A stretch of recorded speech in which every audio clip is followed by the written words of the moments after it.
Let's have a look. Is Alan dead? Oh, he's sending his team and... You know, I'm so glad we're out of VSC.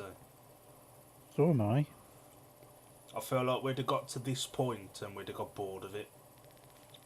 Mm. So I'm glad we pulled out when we did.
Hello, good evening, people. Welcome to Shoot Some Shale in association with D&D Media. As we thought we would come on and give you an update of what's been happening in the world. I'm joined by Mr. Dylan Hodges as always, and unfortunately, community officers have said we have to bring him back. For certain things. Alan is with us as well. How are we doing, chaps? Yeah, all good, man. It's nice to be back to some sort of speedway normality, I suppose.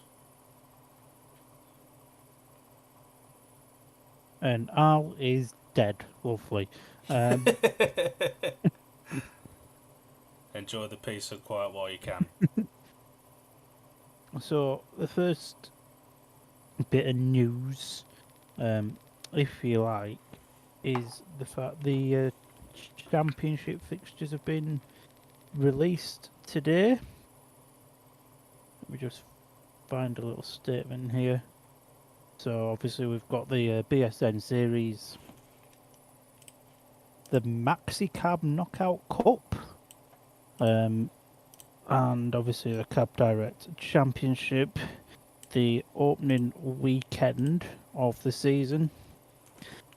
Is the 5th and 6th of April, where the pairs will be at Workington on the 5th, and the championship riders at Scunthorpe on the 6th. Very happy about that.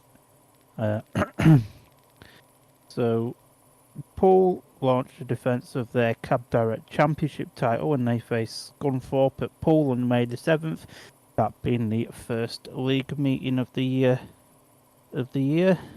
Scunthorpe also involved in the opening team fixture of the season at championship level when they go to visit Oxford in the first leg of the Maxi Cab Knockout Cup quarter-final on the 9th of April. It's a busy time for Poole and Scunny. The one that I think everybody wants to know will be April the 16th, which will be the first clash of the season between Oxford and Poole in the BSN series, with the return 2 days later at Poole on Good Friday. The Scottish Derby, Edinburgh and Glasgow, meet at Edinburgh on the 25th of April, with the reverse fixture at Armadale a fortnight later. And that's all the relevant clubs spoke about. You mean you ain't going to Yeah, mention Workington or another Workington club got from mentioned most. another club from down south? Yeah, but they're a bit crap, aren't they? Yeah, that's true. This is your area of expertise, though, your neck of the woods. How are you feeling about the championship fixtures? I know we spoke earlier and you said about there's a few occasions that Scunny have got fairly big gaps in home meetings. Yeah, it would have been so much better to have 2 home, 2 away. Then, at least, even if you've got, say, as an example, Scunny in Edinburgh having to clash. Obviously they'd ride on the Friday up there. We could ride on the Sunday or whatever. It's uh, it's a very sparse. Yeah, it's a very sparse fixture list. And if we don't make the playoffs, or semi-finals of the BSN and Knockout Cup, the season's over the 29th of August, which is ironic because I wouldn't even be here for that meeting anyway. And we have it on relatively good authority that most clubs wanted 2 home and 2 away, but ultimately some didn't, and they managed to come out on top. I don't want to say too much because I might get into trouble, but the phrase money talks is certainly a factor in the 1 home, 1 away. It would have been nice to go back to 2 home and 2 away for the championship, same as Premiership. I know Premiership's got a couple of less teams, but you get your value. We wait so long for the season to come around, and then it's here, and it's if you No. have a bad season, it's over before the summer's finished. It is. Well, it's Speedway, innit? We get to see, well, in Scunny's case, we get to see 12 guaranteed meetings this year, more than the normal 11. Whoa! That one extra meeting makes all the difference. That one extra meeting at the start of the year. But look, there's other than 3 teams which I am convinced will finish in the top 3. The others, there's no well, there is one more standout team, that's Plymouth, but they're that crap, they're going to be like wooden spoonies. But other than that, the others don't stand out, so it could be a big battle for Thorpe. There is a Scottish team that stands out, but maybe not because they're fantastic, but because there's potential, which we'll obviously come on to in a little bit. And talking about the championship, one of the championship clubs that were invited to go into the Premiership Knockout Cup have declined the offer. I'm not surprised by that decision. From Paul, they looking at between the lines, they looked at the finances involved to get riders to come and just do what is potentially only going to be 2 meetings, and it just isn't viable. I think I think it would have sold well, especially with them having Sheffield in they would have had Sheffield, and obviously the Holder brothers synonymous with Poole and Ty Wuffenden as well. Multiple time world champion going down. I think it would have sold well, but where would you have found the riders to compete with them just to do a couple of meetings? Yeah, you just couldn't, could you? It just wouldn't work out logistically, would it? I have got the official statement up here. The British Speedway Premiership regrets to announce Paul will not be taking up the invitation to compete in this season's Knockout Cup. An opportunity arose at the AGM last November for the Pirates to join the competition with their lineup bolstered to Premiership level with the additions of riders not currently racing in the UK. A formal draw took place on that base at the AGM, and Paul were paired with defending cup holders Sheffield. Unfortunately, the Pirates have informed the league that for various reasons they will not be able to take part. Premiership CEO Phil Morris said, It's disappointing news as the intention was to provide something different for supporters and at the same time have all clubs compete in the quarter-final stage of the competition, especially with the good news that Oxford are taking their place this year. Well done, Oxford. Sadly, we aren't able to make this happen, although it is a concept we may be able to revisit in the future, and therefore Sheffield will receive a bye into the semi-finals where they will meet the winners of the Birmingham and Leicester tie. So Birmingham. You never know, dear. I think first of all, the fact that they decided to decline, whereas people are automatically assuming that they had accepted being as they were drawn. The offer was there. They were, you've got to assume they were given a time frame, and within that time frame, they've said, no. I know somebody that likes to watch us on the regular, Mr. Winchester, feels like Paul should get a fine for this, but for me, it's like inviting someone to come to your birthday party, and if they don't, you say, oh, well, you can't do this, or you can't do that, or you're going to get... You know what I mean? I think that's a silly statement to make. Paul hasn't really done anything wrong. I feel like... Do you remember when the statement first came out, and it was about they'd be able to use riders that weren't racing against them, but it was sort of almost implied that they could use riders from other Premiership clubs, and then this statement kind of says that they wouldn't have been able to do that, and that they'd have had to have used riders not racing in the UK. So it feels like the goalposts were changed for Poole as well, which is probably why they've decided not to. I mean, I can see the logic in that specific rule changing. I mean, let's say, for an example, Kingsley get to the final and Poole get to the final. Poole will have to find a guest for their number one, who's ultimately got them to that final. So the idea was pretty cool, but I don't quite think it would have been pulled off in a great fashion. And also, as well, if you've got to find riders to come in for just a couple of meetings, it's it'd be a 28-day work permit, but obviously you've only allowed one of them a year. So if teams made changes and a rider's schedule became free, they wouldn't be able to come in on one of those until paperwork was sorted later in the season as well. And that's, as a rider, that's a nice option to have. It is 100%. I mean, look at how many GP riders come back to these shores when Poland's finished. Robert Lambert. Yeah, him. But I can't blame Paul in any way, shape or form. I think they may have exhausted the options, but if you ain't got riders that want to come and do it, and if you can't have riders that are already racing here, that's so limited. It is.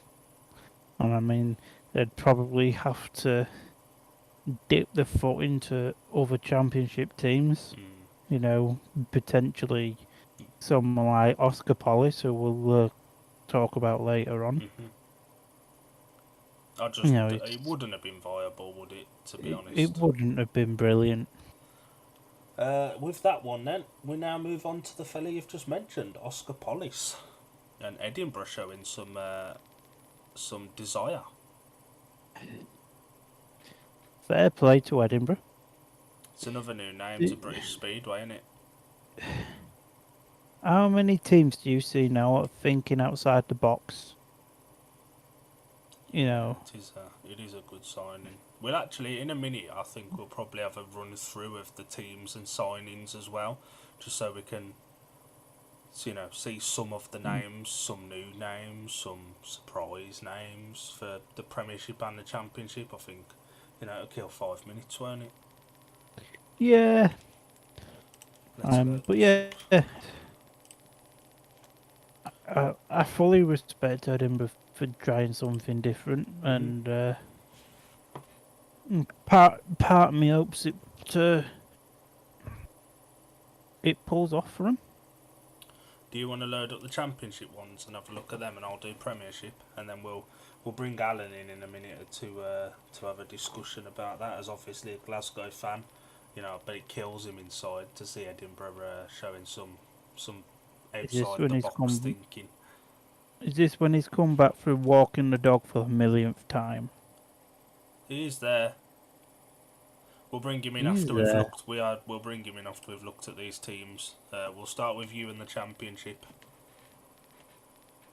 Okay, so in the Championship, we'll start up to north with Berwick. Can confirm as well. Booked my hotel for Berwick away this year as well. Woo, can't wait. And their team lines up like Drew Kemp, Daniel Hume, or Bob, Craig Cook, Bastian Bork, Peter Kilderman, Sam Hagen, and Dale Wood. It's not a bad looking team, that. Peter Kilderman's a name that stands out, and if Craig Cook really commits again, you know, there's a lot of potential in there. You know, Drew Kemp, there's a bit of competition for that third heat leader. There's no one that really stands out, but you know, Daniel Hume's capable, Drew Kemp's capable, Bastian Bork, if he comes back from his injury, okay, will, you know, be there or thereabouts as well. I think we can all agree on one thing, like Berwick and Dale Wood will be at reserve as long as he's there. Yeah. So, moving on to the neighbours. At Edinburgh Monarchs, I've got Justin Sedgman, Victor Palavara making his return after 6 years, Jonathan Gran, a new rider to British Speedway, Kai Thompson, Paco Castagna, Max James, and Oscar Pollis. That's a team that's either going to fly or it's going to shit the bed. There's going to be no middle ground. It's either going to be fantastic or it's going to be awful. I mean, Sedgy is not a number one rider. He's a heat leader, but not number one. In the same respect, Paco is probably better off in a second string position rather than being second heat leader. Yeah. But there is potential in that team. I mean, I rate Oscar Pollis very highly. I ain't looked at him too much, but he does. His numbers in Poland are quite impressive.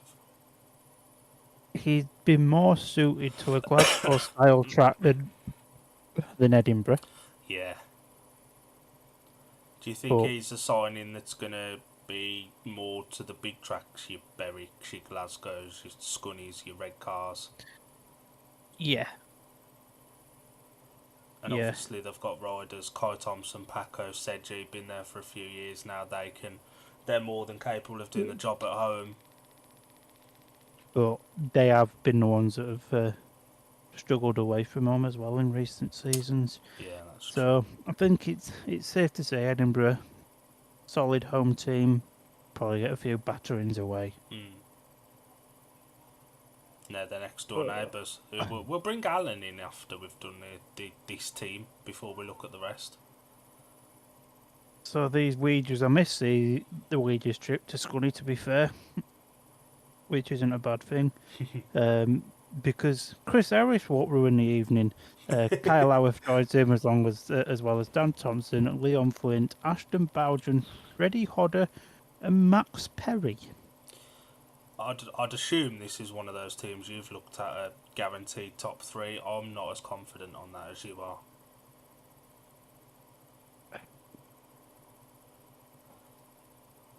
Top 5 writes itself. Reserves. I mean, if Freddie Hodder kicks on, there could be a battle between him and Ashton to move to reserve. But other than, I think the top 5 are one of the best in the league. No, I've just realised looking at that team, nearly half of the GB team going to America is Glasgow. Flinty, Dan and Bowden. That's depressing. Al, this is the time we'll bring you in to do a bit of talking. Thoughts on the Glasgow team, first of all? It's iffy. It's an improvement on last season, I would say.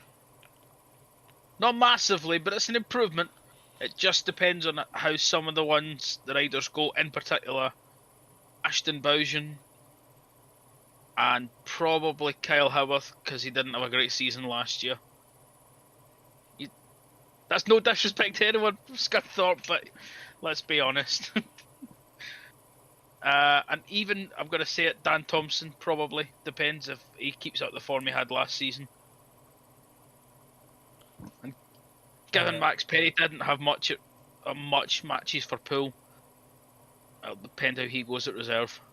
And your thoughts on your next door neighbours showing a little bit of passion and desire in signing one of the highly rated young Polish riders now?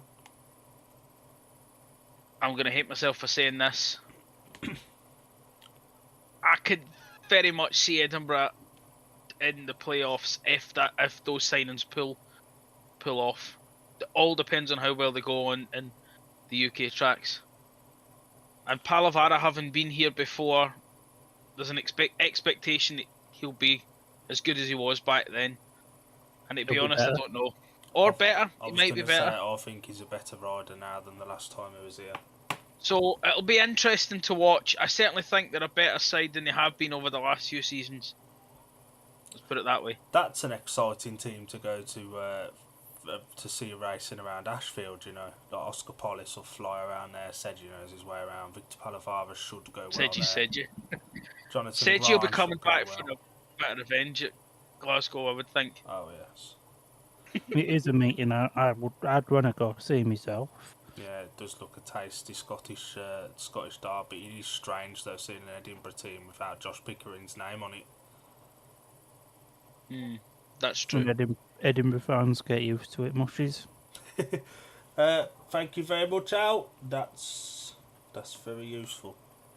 Back on with the teams, Parva. This is a strange Oxford team. It's weird seeing Scott Nichols' name not on it. Oh, this team looks...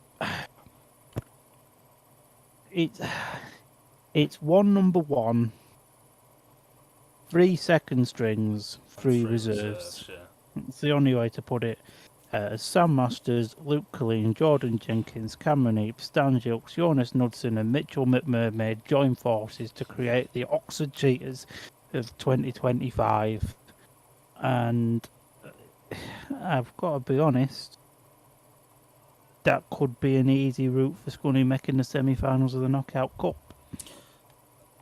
They are all riders that know the Oxford track. If you take out the young Aussie lad from the bottom of it, but you know, Jonas Knudsen went there with Redcar last year and he was shite. JJ's coming back off an awkward injury. Luke Killeen's coming back off an awkward injury. I think you're probably going to face them in that competition at the right time. I'm going to say it's the first team meeting of the year. And I think that bodes quite well for Scunny, to be fair. I just wish the return leg was a Sunday afternoon meeting and a Friday night, but that's off of that. So, keeping our focus down to the south. Poole Pirates defending champions line up like this, with Richard Lawson defending the charge for the Pirates along with Zach Cook and Tobias Thompson returning from last season. Lewis Kerr, Anders Rowe, Paul Stark joined them. And so will William Cairns when he turns 16, whoever the temporary signing is, we don't know who that is as of yet, will potentially be departing the Poole lineup.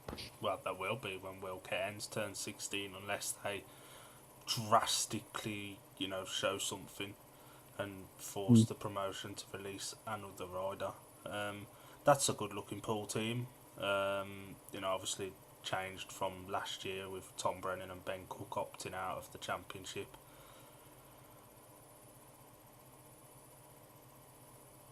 Big season, I think, for Lewis Kerr needed, because he massive. I've said this a few times last season, but he was for me the worst number one in the league. He is a heat leader at championship level. He's just not a number one. Yeah. And obviously at Poole this year, he won't be that number one rider. There's the potential it could be a second string, the Heat leaders could look like Richard Lawson, Zach Cook, and Anders Rowe, who all had a brilliant season last year. Would not be surprised. I could see Louis And Kerr riding at number 4. I wouldn't be surprised come October time, William Cairns in the 1 to 5. No, I wouldn't either. That wouldn't surprise me. So moving from Plymouth, from Poole down to Plymouth. I'm sorry, we do have to mention them. Alfie Bortel, Joe Thompson, Lassie Fredrickson, Mitchell Clough, Ben Barker, Nikolai Clint plus 1 to be confirmed. I wonder what Ben trigger that will be. They got about 4 points, sent they, for that last one. Something like that. But, yeah. I think the signing of Nikolai Clint makes that team look better than it maybe did. I think it's a team that should win at home, but they're going to get battered away. I mean, I like Joe Thompson. I think he's a sound guy. He's a good rider. He's not quite third heat leader standard yet. No. And that's where he is in the team. Is it in Barker and Clint, the heat leaders, with Bertel just behind? Yeah. Yeah, I think you're probably right. And whoever their last signing is for 4 points, it's not going to be anyone groundbreaking. It's going to be another daunting season down in Devon, I think. I think they'd be happy if they could win at home. That's a start, innit? You never want to obviously lose your home meetings, and they did a lot of that. Not so much last year, but the year before, 2023, they lost a lot at home. They did win a few more home meetings last season, and I think... I don't think it was the worst season in the world for Plymouth, if I'm being entirely honest. I just think... Yeah. It could have been better. Yeah, it definitely could have been. Did they get the spoon in the end? I don't think they did. I think Berwick got that. Berwick or Edinburgh. Yeah. But I think Ben Barker's a lot better than his 5.5 averages show, as long as he's fit, because he spent pretty much the entirety of last season with injuries. And in a kebab shop. Like you. Delivery mush. So moving a bit further north now, up to Redcar. Charles Wright, Danny King, Eric Riss, Jason Edwards, Jay Mulford, Ace Piper, and Tom Spencer. That's a playoff team for me. I think there's risks at reserve. Ace Piper's going to have a point to prove after Glasgow binned him last season, and the person who came in to replace him lasted one meeting. Tom Spencer did a couple of guest bookings for him and wasn't a million miles off the pace either. I think it'll do his confidence the world of good to have a championship spot from the off, and working around the likes of Charles Wright, Danny King, who have both been British champion. Eric Riss has been a national champion as well. I think that's a playoff team. It's got very much a Glasgow look about it, to be fair. Solid top 5 again. One of the best top 5s in the league, if not the best. Reserves. Points to prove. Winchester's tuned in. He's just messaged me. Hello. Now on to the team that you know quite well. God's country. Yeah. Scunthorpe then. Luke Harrison, Steve Wall, Simon Lambert, Jake Allen, Connor Mountain, Zane Kennedy, and Declan Kennedy make up that set. And if I'm being brutally honest, a 1 heat leader, 3 reserves, 3 second strings. They won't lose many at home. They'll get battered away, mid-table at best. I'm going to say Luke Harrison will solidify himself as a out-and-out second string. Do you start the season with the Kennedy boys at reserve? Yes. Their lack of knowledge around British track. Obviously, Zane's raced here before, but after his injury a couple of years back, he ain't come back, so he's going to have to relearn them. Obviously, Oxford wasn't a thing last time he raced here, I don't think. Was. Oh, was it back by then? He rode in the first meeting at Oxford that year. What a boy. It's an inexperienced reserve pairing, at least with sort of last year you had Ablett and Luke Harrison at reserve, and they'd seen these tracks before. These two boys are going to have to get used to them again, and I think that's where the issue will lie for Scunny. I think the top five, Jake Allen's got to really solidify himself as that number 5 this year, and he's got to try and put pressure on Steve Worrell as well, who himself is coming back from a long illness. Exactly. It's the most Scunthorpiest teams Scunthorpe will ever put out. Yeah. But, yeah, there's just... For me, I don't know if it's just me being too critical, being a Scunny supporter. There's a lot of question marks around a lot of riders in that team. The thing is, you've now got the taste for success with Scunny as well, ain't you? With the Cup in 2023 and then, playoffs last year as well, and Cup semi-final as well. So there is an expectation now almost to, you're not just happy to be there anymore. There is the expectation of getting to the latter stages of competitions. I mean, Scunny will probably, if the Scorpions don't make the playoffs this season, it will probably be considered a bad season. Whereas if, say, pre-2021, it would have been the norm, wouldn't it? It would have been acceptable. Just missed out on the playoffs, it would have just been another normal year. Yeah. I do think it's an interesting team. I'm really looking forward to seeing Luke Harrison kick on. He was fantastic last year. Cy and Connor Mountain, I think, are the key components in that Scunny team. Massively. I don't think Connor will have a bad season. I mean, he's someone that had a very good 2024. He dipped a little bit when Bellevue binned him off, and I think that was harsh on him as well. It took him a while to kind of get over that, didn't it? Yeah, but when he sort of got over that, he just quietly went about his business, and yeah, he was the first man on the team sheet I'd have had back. This next team is a very interesting looking team. It's a bit like Edinburgh for me. It's got potential. It's just whether they'll deliver on that. Aye, so we're back up to north, off to the seaside, literally. As we got to Workington, and they line up with Tit Ziski, Spinny Vinny, Antivulas, Jai Etheridge, Fraser Bowes, Troy Batchelor, and Jacob Hook.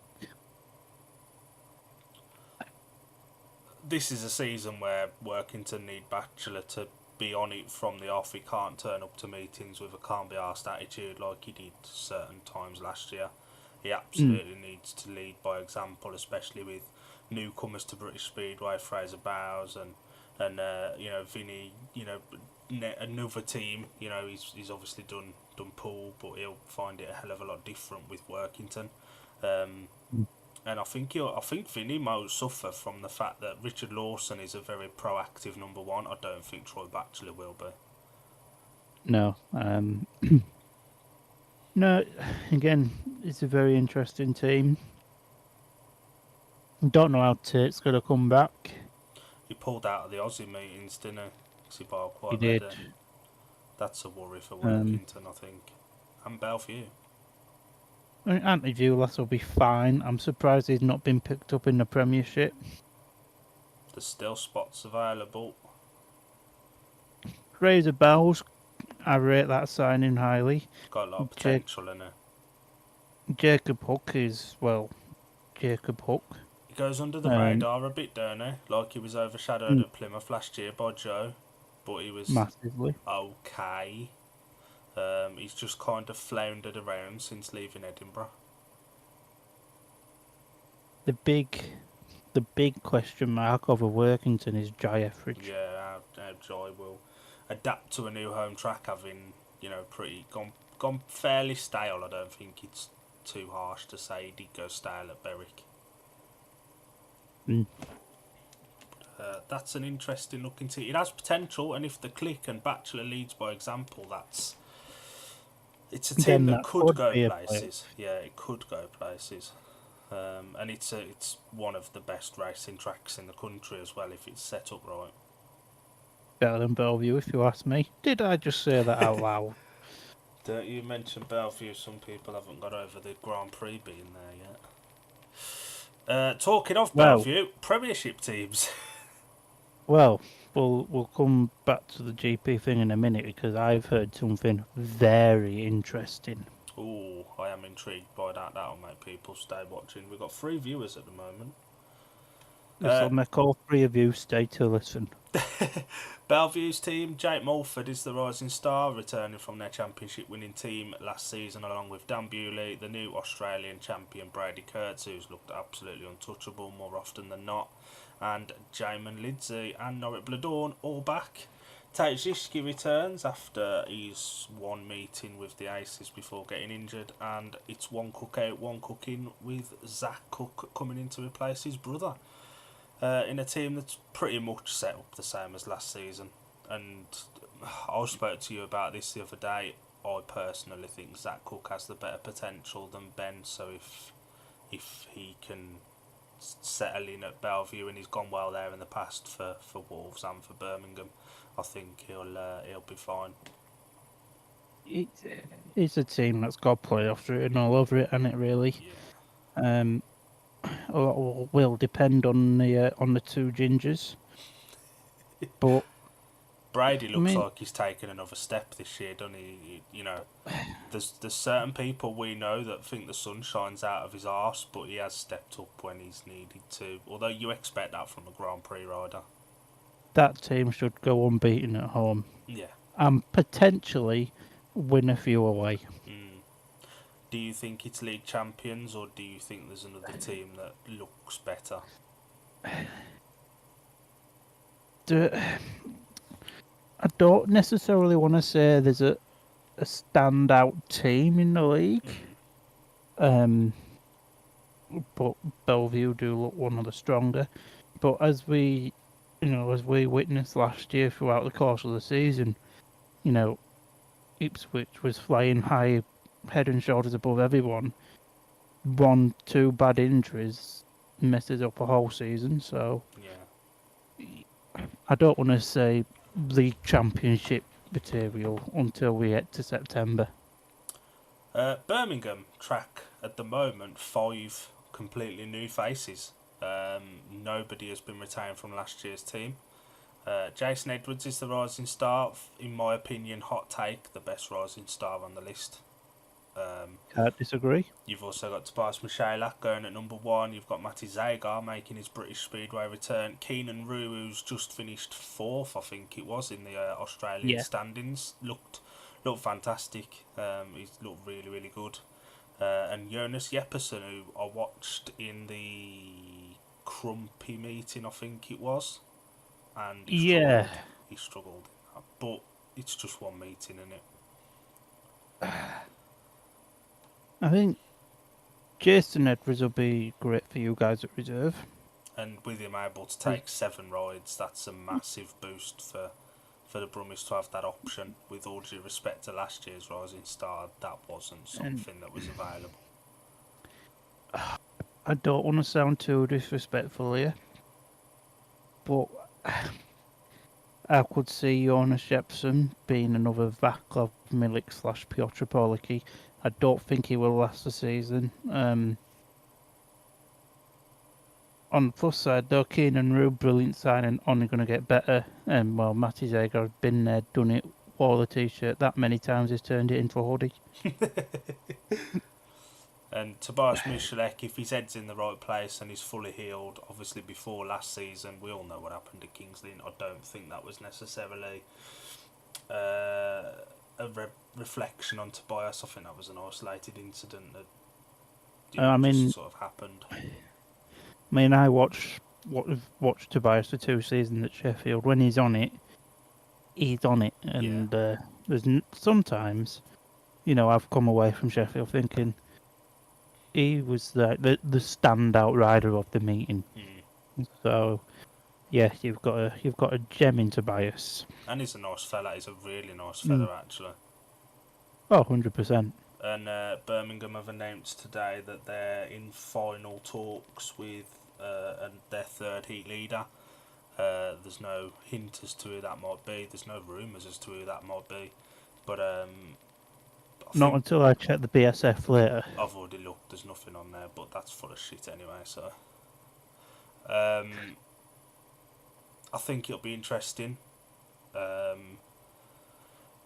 Jonas Jeppersen, I think you're right. I do think he's a little bit like Kurt Fitzpatrick, though. I think he's a better rider than the last time he was here. But I think the top league of British Speedway is completely different to anything else. I think he's a rider that would have benefited from championship racing as well if his schedule allowed it. Now, with you being associated with Birmingham, and I feel as though I have to ask this, with all the other barring Oxford teams completed, are you sort of worried about who may come in? To be honest, as long as they come in and give their 100%, that's all you can ask for. Last season, people say Vaclav Millet wasn't interested. He actually did come in and he did try. It just didn't work for one reason or another. Piotr Pavlicki, on the other hand, just could not be arsed, and you could see that. I think this team is full of people who will give their 100%. Hopefully, Matty Zagar's head stays in the game, and if results go bad, hopefully he can kind of dig deep and do that. I'd be interested to see who the captain ends up being. Nobody from the 5 announced so far really stand out to me as the captain, if I'm honest. Maybe Jace, but will people like Zagar listen to the lowest average rider in the team? Probably not. Exactly. Tobias would be a good captain for you guys. Yeah, but I will be interested to see who the last two are. I think there's about I don't know how many points there was left. We did work all this out, didn't we? But there's a fair few. I'll have a very, very, very, very quick look now to see if it's been updated. Oh, it's on the BSF, isn't it? You've I'm sure it was double figure. I'm sure it was about 14. 20. You've got 18.92 left. You could have 2 9-point riders. I mean, they won't, but they could. Yeah, the team. Oh, they haven't put Jonas Jepsen in, so whatever. So that takes 4.5 off. It'll be a 4.5. So we've got about 14. So you've got about 14.4 to play with. You could have 2 7-pointers at that. It's finding the riders, like you say, but as long as they come in and give it their all, there's no egos, there's no, I can't be arsed with this. As long as they come in and give it everything, and they entertain the fans, which, Tobias will, Keenan will. I think that's what it's all about. I don't think it's a massive secret that this year is probably Birmingham's last. So the fans just want to be entertained. 100%. The next team, for me, this is the team to beat. Ipswich retain the services of Emil Saivudanov and Jason Doyle, along with Adam Ellis, and much to a lot of the Ipswich fans' dismay, Danny King returns along with Jordan Jenkins and Dan Thompson, but they both swap positions, with JJ now being the rising star. A bit like Jason Edwards, one of the standout names on the rising star list. Their new incoming Tom Brennan. That's the league champions for me if they all stay fit. If they all stay fit, on paper you'd probably think Bellevue Ipswich is your final there written. Unless Phil Morris gets involved and makes that a semi-final. But yeah, Danny King will have a better season now. He's not one of the heat leaders. Yeah. Am I right in saying Dan Thompson starts at reserve with JJ? Yes. If he has a really good season like last season and goes into the main body, you'll have you could have Danny King or Adam Ellis drop down to reserve. That team is built with a strong number 6 all the time. Massively, and a strong number 7 because JJ's no slouch either. No, and if it can come back well from his injuries as well, he'll be an absolute bargain. Now 100%. We move on to Ipswich's good friends. Dearest and dearest. They're good friends. The rising star for the Stars is Ashton Bowden. Your friend and mine, Strawberry Jam, Yankafek returns for another season. Niels Christian Everson, whose testimonial kicks off the British Speedway season this year, also comes back after what was a very good season last time out. Nikolai Clint's back, just returning from his injuries. Chris Harris moves to Kings Lynn. Richard Lawson makes a triumphant return, and Ben Cook moves there from Bellevue. This team, they're all around about the same average, barring Ashton. Again, like Ipswich, they'll always have a good reserve. It's a team I rate, and it's a team I would not be surprised to see in the playoffs. It's not a title-winning team, but it's probably the best Kings Lynn team that they've put out over the past couple of years. Oh yeah, definitely. Since when did Buster Chapman show a bit of ambition? I was going to say that's a very ambitious team, and starting the season with Bomber at reserve as well. That's it's a very good looking team. And there we go to Leicestershire, who retain the services of Max Frick, Luke Becker, Sam Masters and Ryan Douglas, who holds his testimonial there in a couple of months' time. Sam Hagan returns as the rising star, and Craig Cook comes back after missing the playoffs, and their one addition replacing Richard Lawson with Kyle Howarth. Me and you've said this a lot in the past. I think Sam Hagan moving to Leicester damaged him as a rider. I don't think he was as good after that. It's a brave move to do it again, but at least he's starting the season with the spot this time not coming in halfway through. Yeah, 100%. Yeah, I think Sam Hagan statistically last year was probably one of the worst rising stars in the league, and that's no disrespect to Sam. It's a big step, isn't it? It does take bollocks to get on a bike, so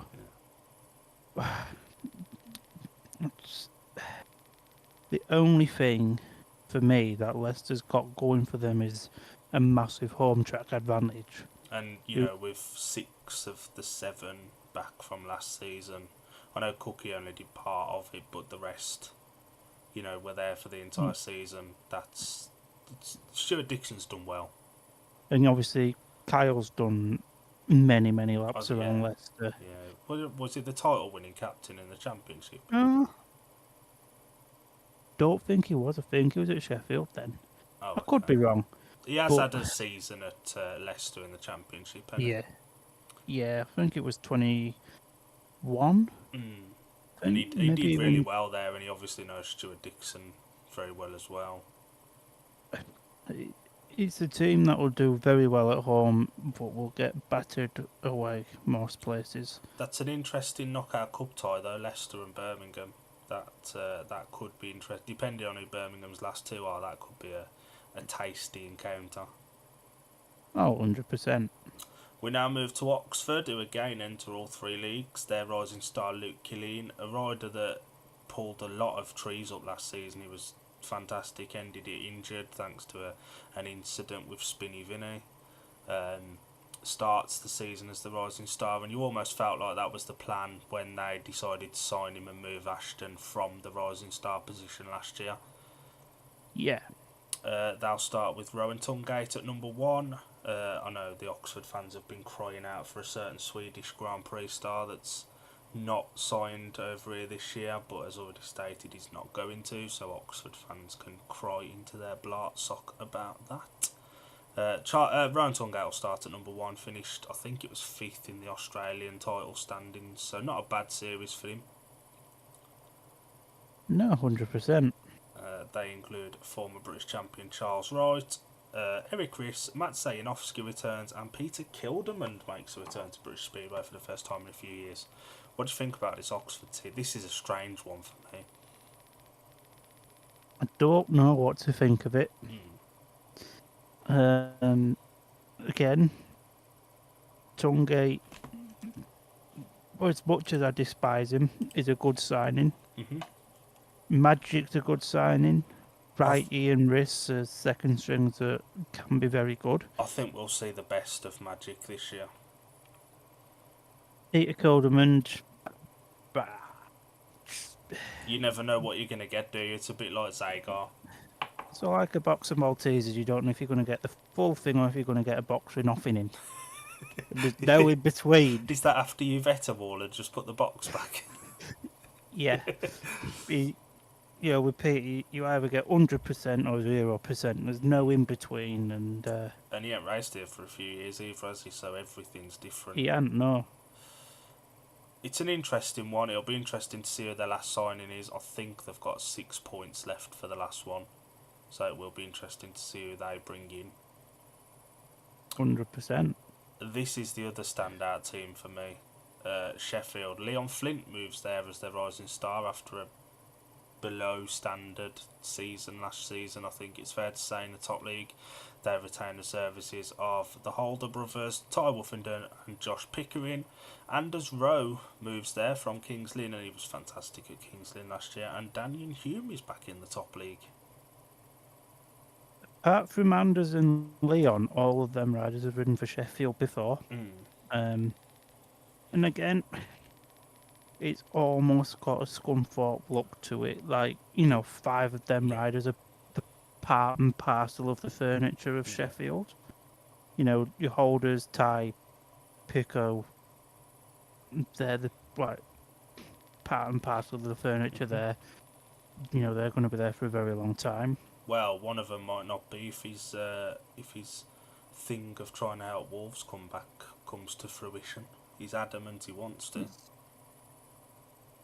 For now, anyway, he's part of the furniture at Sheffield, and it's hard to see him going anywhere else at this stage. He's just coming back off a really awkward injury as well, though, isn't he? Yeah, it is a very good team. It is a playoff team. Yeah. I'm going to hot take something here. I think Chris Holder ends up at number 1 in that team. That's a very good possibility. He had a decent Aussie Championship as well. It was Sean Jack in the Aussie Championships. I know they don't really mean anything, but Chris really dialed in around Sheffield, and I think he'll become number 1.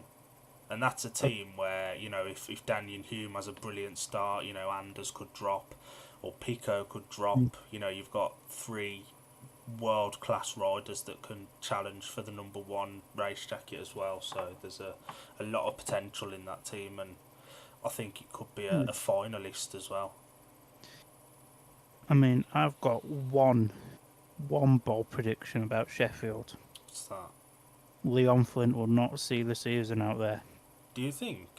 I don't know what it is. It's just a gut feeling, but if Leon has a season similar to last season, he's going to be out the door at Sheffield.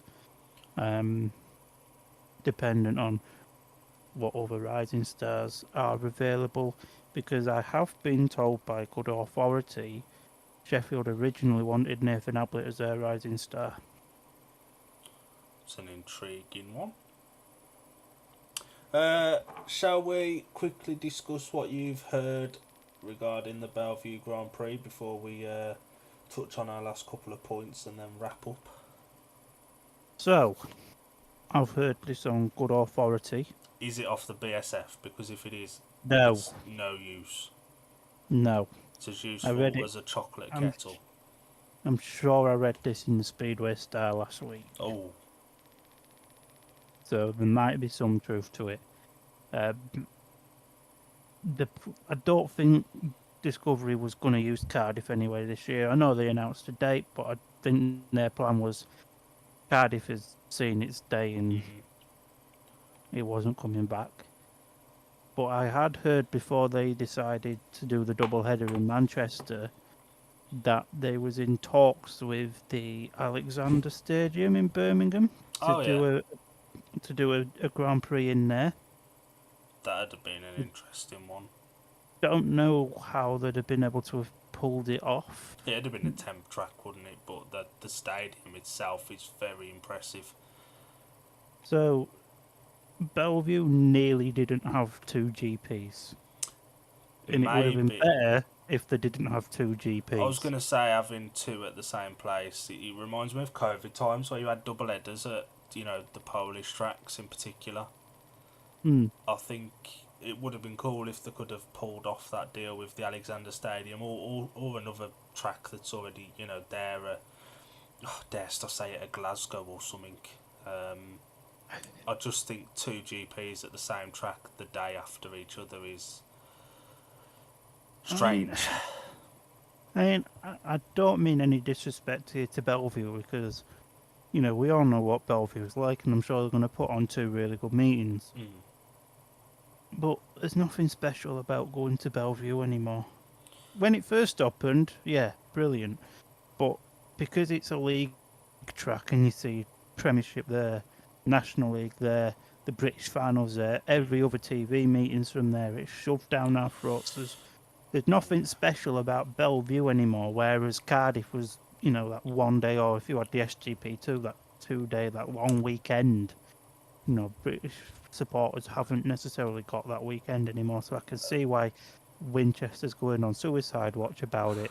However, in a financial crisis that Discovery could potentially be in, it is a move that makes sense. I said this to Winchester earlier because he made the point of it being a day out and a social element, which is absolutely correct. I've always enjoyed my trips to Cardiff, but not so much for the racing, just because of the social element. But with all due respect, FIM and Discovery aren't there for a social event. They're there to put on a speedway meeting, and the racing at Cardiff and the numbers at Cardiff haven't been great for the last 2, 3, 4 years. No. So from a racing standpoint, which is obviously what they stand for, it's the right decision. I mean, I do remember pre-COVID, there was getting 50,000 fans in there, but I think COVID's put a lot of people off going, as well as obviously ticket prices and everything. So. And there was that year the track was absolutely diabolical. Oh, hi. I think that was probably the final nail, to be honest. I think, because obviously it's well documented, the contract with Cardiff was coming up at the end of this year. This would have been the last one on the current contract. Now, we both know for a fact they weren't going to re-sign another contract with Cardiff. So they've just brought forward their plans a year. But again, it would have been cool to have had a British Grand Prix at a different track. Maybe you could have had your English Grand Prix at Bellevue and a Scottish Grand Prix up at Glasgow or somewhere like that. Maybe the Bellevue thing won't work out and they'll go, Cardiff was such a bad thing after it. They've not entirely shut the door, but I think it was time for a change. Like, the first one was, 2001? Like, 24 years ago now. Times have changed. Everything's changed. So, I think you have to adventure, don't you? You have to try things, and, they ain't shut the door. They ain't said they'll never go back. But I think it was probably time. The racing was shit, weren't it? It wasn't the best Grand Prix on the calendar for racing, and a lot of riders didn't enjoyed riding it. But as a supporter, and I mean, I'm probably going to sound like Winchester, and I do apologise. It was sort of like the one weekend, if you like, you look forward to. Like, you had the pairs the day before, and then the Cardiff on the Saturday. It was a top tier weekend. I do think the way they went about it was a bit shady, though. Dog announcing it and then people booking accommodation, and a lot of people booked up accommodation that's non-refundable to get it cheap, and then now they say they're not going, and it's a bit... They could have handled the situation better. They just didn't need to announce it, did they? They could have just held off. But they have gone about it the wrong way. I'm not surprised it's happened. There's also the side of it saves people having to go in a week before and lay a track, and riders having to go and bed it in. They go into a purpose-built track that gets racing on it all year round. Yeah, I mean, it'll save on the rent cost as well, won't it? I mean, as I say, Cardiff can't have come cheap. The Principality. From what I understand, is for the whole week, for the lighting the track, for taking it all out, Discovery was paying upwards of £400,000 for that week. It's a lot of money, ain't it, for just one Grand Prix that, let's be honest, it's money they're not going to make back on ticket prices because they're only getting 30,000 people or less there. Exactly. So it's, in business you can't be out of pocket, and it sounds like Cardiff was starting to hemorrhage money. 100%. So the But at least the Cardiff relatives can live in peace once again now. yeah, that's true.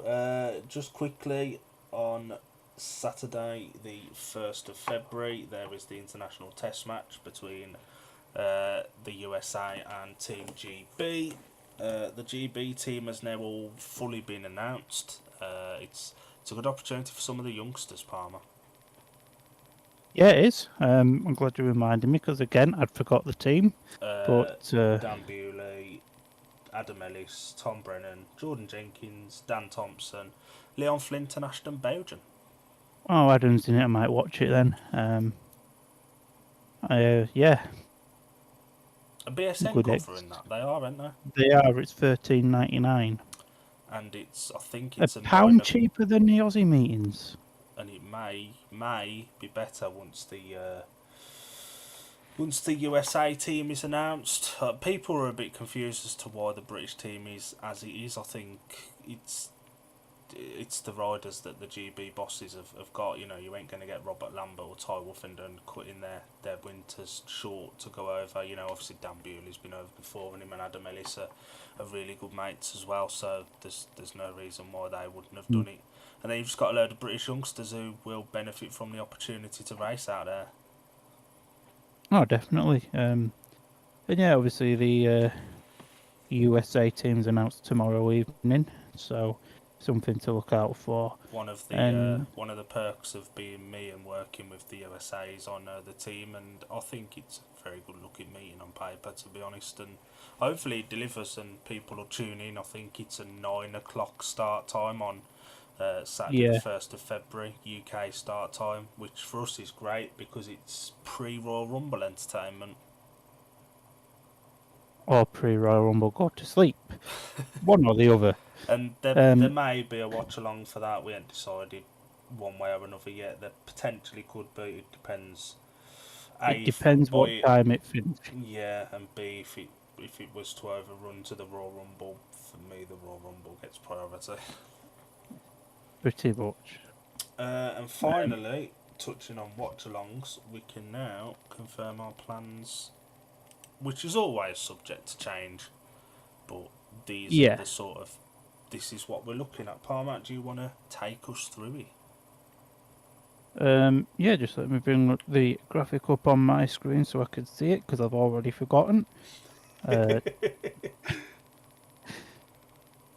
So the provisional schedule between March and May, the 23rd of March, we hope to be covering the Ben Fun Bonanza, which will be from Oxford as a watch along.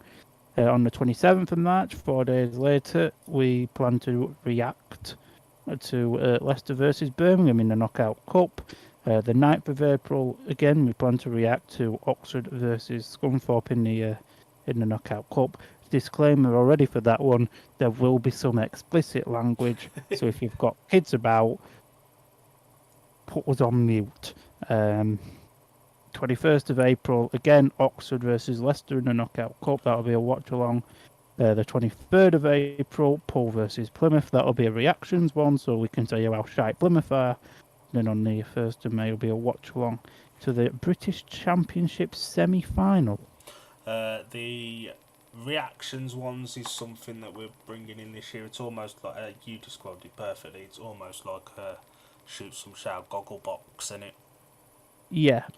You know, you can just be a fan. That's why we're doing the Birmingham meeting with me having ties to, the Scunny one with you having ties to, both as reactions, so we can just be a fan and react along to it.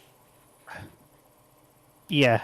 I mean, I'll not forget reacting to Oxford versus Scunny in the playoffs for you and Alan, I think it was, wasn't it? I think it was Winchester, you know. Oh, it might have been him, yeah.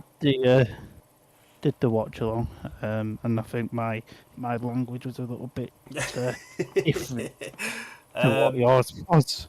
these are the ones we've chose. We obviously don't know BSN's schedule yet or anything like that, but these were chosen because these teams streamed in 2024. We're hoping they will in 2025 as well. Leicester streamed their home meetings, Oxford streamed their home meetings, Poole obviously streamed theirs. The British Championship semi-final, I'd expect it to probably be on BSN, but if it's not, I'd expect that BSN one to to be get a that. BSN one. With it being, the British final being on Eurosport, I think BSN will want the semi-final. But if it's not, hopefully Leicester will be able to cover it. And the other disclaimer, the meeting on the 21st of April, Oxford and Leicester, is Easter Monday one or whatever it is. And that's a 1 o'clock start because of a couple of double headers that day, with Birmingham and Bellevue meeting twice and Leicester and Oxford meeting twice. Suppose I better set my alarm then, Anna. What, for 1 in the afternoon? Yeah. Christ. It's a good looking schedule. We thought we'd plan ahead. Obviously, it's always subject to change. There is another one potentially if there's a stream. We may start off the season with Niels Christian Everson's testimonial from Kings Lynn. That will be confirmed. Am I right in saying that's on? Is it on a Sunday? Yeah. Yeah, Sunday the 16th. So that would be a cool way to start the season. It's the day before the Brummies press and practice, actually.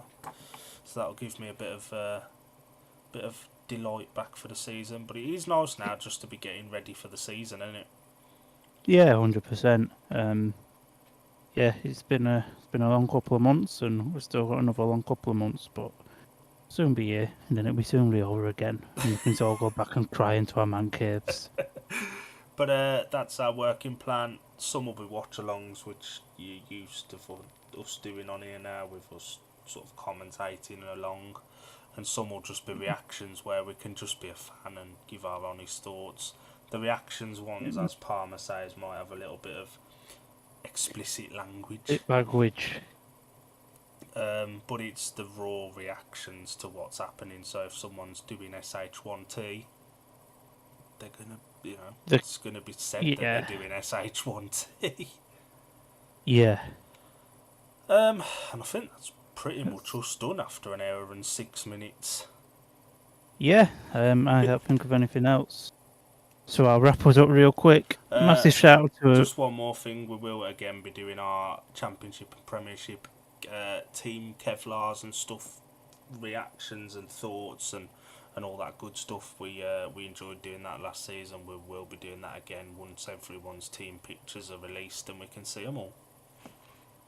And that. Other than that, I don't think there's anything else that we need to add to that one. So a massive shout out to everyone that's joined us this evening, and yeah, see you